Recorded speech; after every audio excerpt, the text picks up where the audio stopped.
Okey, nak tunjuk contoh analog input dan analog output serentak.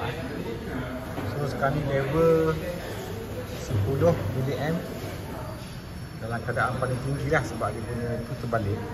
So kita laraskan ni pada 12 mA dia akan bertukar warna oranye lah.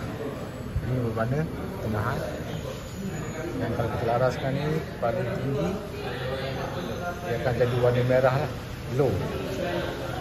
Merah low. Kemudian dia akan warna merah low lah. So apa berlaku dekat sini, kat data ni, data 54 sekarang 249 mm ataupun 300 mm lah tinggian dia, 250 mm. Dan motor sedang laju 47. Motor sedang laju untuk isi air. So kalau saya turunkan ni balik, saya turunkan balik nanti, dia akan tukar warna kuning. Pada waktu ini awak akan tengok dekat sini 159 dia punya ketinggian dia, dan motor akan perlahankan sikit. Kalau saya laras lagi yang ni ke bawah, so nombor dia akan berkurang, nombor level akan berkurang, speed pun akan berkurang. Makin rendah, speed pun akan berkurang, maknanya okey, kenalah dengan formula kita tu. Okey, sekarang dalam data 10 sudah ada 224 data. Okey, kita nak reset. Reset dia kita buat 002, dia reset data 10. Reset, so 002. So sekarang dia 200. Setiap 20 saat dia akan bertukar 204 kat sini. So apa berlaku? Sekarang ni level rendah 100. Okey, dia akan bertukar kat sini 100. Ini level lama. 93 ni level lama. Nanti dia akan bertukar kepada 100.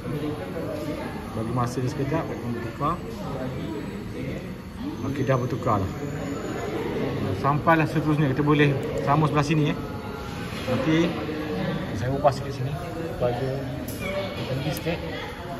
Okey, sini dia dalam, dia akan bertukar dekat sini nanti. Di mana sekarang ni kita punya ni dah 154, 212 seterusnya 212. Tengok dekat 212. Kat sini dia akan bertukar. Akan tukar kepada nilai yang kita adjust tadi Tunggu sekejap. Dia akan bertukar. Okey, tunggu. Okey, 155. Dia dah bertukar dah. Next dia akan pergi ke 216. Di bawah ni. Dia akan bertukar dalam masa 20 second, dia akan bertukar kepada 200, kepada nilai 100 lebih. Dia laras. Ni yang lama, ni level baru. 155. Okey. Okey, 154. So data logger kita dah berfungsi dengan baik lah. So apa maksud data logger kat sini adalah, dia mula dengan 200 tadi kan. Ini level. Ini adalah tahun 2025 bulan 6. Okay, ini pula jam. Ini pula hari bulan. Hari ini 20 hari bulan, hari Jumaat. Pukul 3 dan 3.40, 42 second. Ini waktu dia. Okey, 3 pukul 3.15, 40 minit, 42 second. Yang ni pula level tak. Level kita kena tukar dalam unit satu-satu tu lah. So bagaimana nak buat data logger? Gunakan timer. Second dia ni contoh 20 second kan. Bagus kita buat by day lah untuk kita monitor level. So default, so D54 masuk ke dalam data 10. Kita add dia.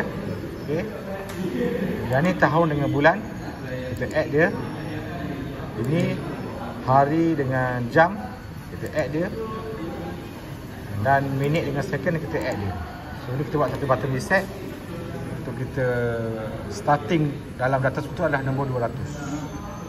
Begitulah data logger. Harap bermanfaat lah kepada anda semua.